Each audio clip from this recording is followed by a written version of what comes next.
everyone, welcome to another Species Spotlight. Miss Nicole here. I'm in the back end of the garden at our western loop to highlight the hog plum. And I thought this was a great one for this week in our virtual Summer in the Garden, Beginning Botanist, because this week we're talking about all the things a plant needs and their life cycle. And this plant kind of has all parts of that, what they need, where they grow. It really fits perfectly into this week's theme.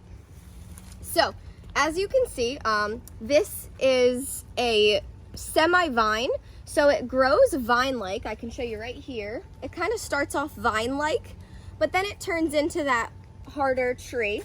The trunk can be about 4 inches in diameter, and it can range from shades of brown to grayish color. And it does have flowers that can be pollinated by bees. I don't see any flowers on it right now, but we are in luck because it does have berries, or kind of plums.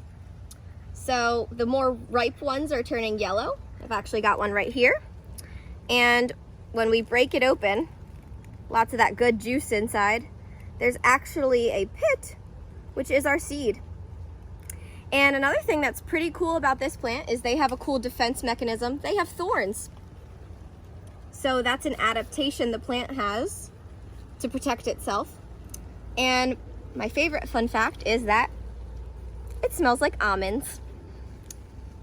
And last but not least is the plums actually do taste pretty good. There's recipes online to make jam out of these plums. So that's just something interesting about the hog plum. It can also pretty much grow anywhere, which is really interesting. That's kind of rare to have a plant that's native here in the tropics that can also grow in very high altitudes. So it can kind of grow all over, and it also can handle drought, which we have here, but it can also handle heavy rain as well. So I hope you enjoyed this week's Species Spotlight, and stay tuned next week for week 3 of Beginning Botanist.